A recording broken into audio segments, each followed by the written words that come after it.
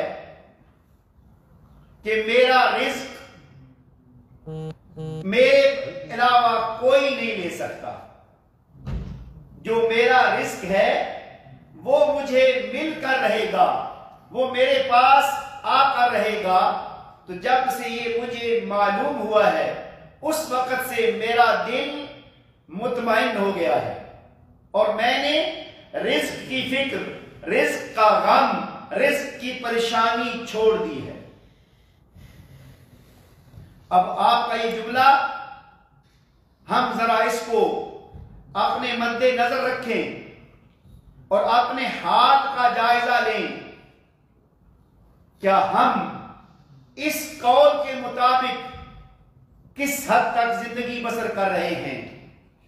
ہمارا حال تو یہ ہے کہ جو لوگ رزق جن کو اللہ کریم نے کم دیا ہے، ضرورتیں پوری ہو رہی ہیں، وہ بھی اس کم رزق پر قناعت نہیں کرتے، اس پر شکر ادا نہیں کرتے، گویا اللہ کے عطا کردہ رزق پر قناعت کرنا یہ زہد کی علامت ہے، مگر ہم جو تھوڑا رزق ہے اس پر قناعت نہیں کرتے، اور قناعت کا مطلب یہ ہے کہ جو کچھ اللہ نے دیا ہے مولا تیرا شکر ہے، میرے لیے کافی ہے۔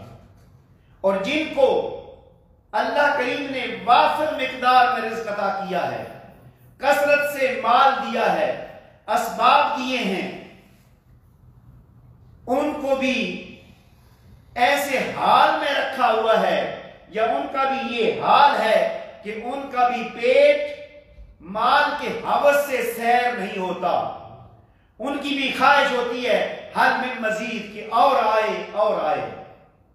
گویا ہمیں تو رزق کی جو ہے پریشانی اس سے نہیں نکلتے، اس کا غم لگا رہتا ہے کہ کیسے ملے گا، ہم کیسے حاصل کریں گے۔ اب حاصل کرنے کے لیے ہم مختلف طریقے استعمال کرتے ہیں، خواہ وہ حرام ذرائع ہوں یا کہ حلال ذرائع ہوں، ہم نے چھوڑ دیا ہے یہ دیکھنا کہ کیا حلال ہے یا کہ نہیں۔ حضور نبی کریم صلی اللہ علیہ وآلہ وسلم نے فرمایا لَيَأْتِيَ النَّاسِ زَمَانٌ لَا يُبَالُ الْمَرْءُ مِنْ أَيْنَ يَأْخُذُ الْمَالَ أَمِنْ حَرَامٍ أَوْ مِنْ حَلَالٍ۔ حضور نبی کریم صلی اللہ علیہ وسلم نے فرمایا کہ لوگوں پر ایک زمانہ ایسا آئے گا کہ انسان اس چیز کی پرواہ نہیں کرے گا کہ میرے پاس مال کہاں سے آ رہا ہے، دولت کہاں سے آ رہی ہے، حرام سے آ رہی ہے یا کہ حلال سے آ رہی ہے، اس کی پرواہ نہیں کرے گا۔ تو ہم اگر اپنے گرد و پیش کا جائزہ لیں، اپنے حال کا جائزہ لیں، تو عین ممکن ہے کہ یہ آئینہ ہمیں اپنی ذات میں نظر آ جائے گا۔ حضرت مالک بن دینار رضی اللہ تعالیٰ عنہ بڑے تابعین میں سے ہیں۔ آپ بیٹھے ایک دن کھانا تناول فرما رہے تھے، آپ تشریف فرما ہے، تناول فرما رہے ہیں، تو اس کے اندر جو بوٹی تھی گوشت کی، وہ بلی بیٹھی ہوئی تھی، اس بلی نے وہ بوٹی اٹھا لی۔ حضرت مالک بن دینار یہ منظر دیکھ رہے ہیں کہ یہ بلی ہوتی ادھر ہی ہے، پہلے بھی ہوتی ہے، میں اس کو ڈالتا ہوں تو کھاتی ہے، آج کیا ماجرا ہے کہ یہ اس بلی نے میرے برتن سے، میرے سامنے سے بوٹی اٹھا لی ہے، اور بوٹی اٹھا کر آپ دیکھ رہے ہیں کہ اس بلی نے کھائی نہیں ہے، وہ بوٹی اٹھا کر بلی چل پڑی۔ حضرت مالک بن دینار حیران ہوئے کہ یہ بلی کدھر جا رہی ہے. آپ نے خانہ ترک فرمایا، جدھر بلی جا رہی تھی اس کا پیچھا شروع کر دیا. بلی چلتی گئی اور ایک جگہ پر پہنچی. اس جگہ پر جا کر اس نے وہ بوٹی کا ٹکڑا رکھ دیا. جو ہی رکھا تو رکھنے کے بعد وہ چلی گئی، پیچھے ہٹی تو وہاں پر اندر سوراخ تھا، بل تھا. اس بل سے ایک سانپ نکلا، اس سانپ نے وہ بوٹی پکڑ لی. جب حضرت مالک بن دینار رضی اللہ تعالیٰ عنہ نے دیکھا تو وہ سانپ نابینا تھا. اس سانپ کی آنکھیں نہیں تھیں، وہ اپنا رزق تلاش نہیں کر سکتا تھا، وہ شکار نہیں کر سکتا تھا. تو اس بلی نے وہاں پر جا کر وہ رکھ دیا اور سانپ نے آ کر کھا لیا. اب یہاں سوچنے کی بات یہ ہے کہ بلی اور سانپ دونوں آپس میں دشمن ہیں، دونوں کا آپس میں کوئی جوڑ نہیں ہے. مگر قربان جاؤں رازق کی عظمت پر، رزق دینے والے کی مقام و مرتبہ پر کہ وہ جہاں بھی ہو. وَمَا مِن دَابَّةٍ إِلَّا عَلَى اللَّهِ رِزْقُهَا، اس فرمان کے مطابق کہ اس کائنات میں کوئی چھپایا، کوئی جاندار ایسا نہیں کہ جس کا رزق اللہ کے ذمہ نہ ہو. اللہ ہر ایک کو اس کا رزق پہنچاتا ہے. اب وہ سانپ نابینا ہے، اس کا جو رزق ہے وہ اس کو اس کا دشمن پہنچا رہا ہے.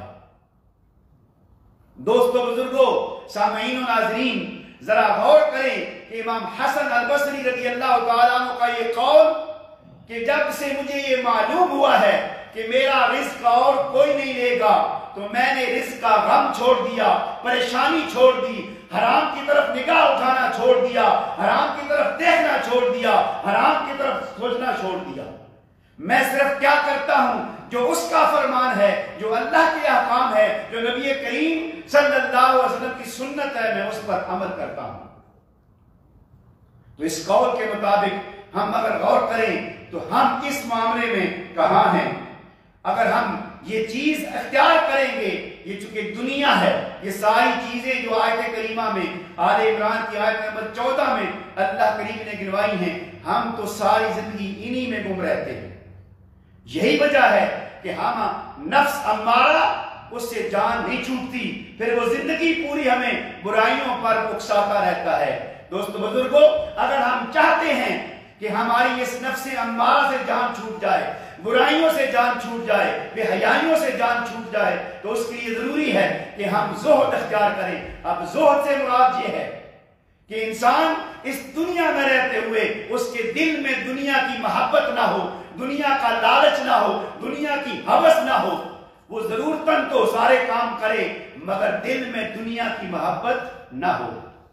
تو جو شخص دنیا سے محبت دل سے نکال دے گا اور دنیا میں ساری چیزیں آ جاتی ہیں. تو امام حسن البصری رضی اللہ تعالیٰ عنہ نے یہ کام کیا، اس لیے زہد کے اس مقام پر پہنچ گئے. اس کے علاوہ آپ کے آگے اور بھی اقوال ہیں، اور ان اقوال میں سے ایک قول یہ ہے، میں صرف وہ بیان کرتا ہوں، ٹائم تھوڑا ہے.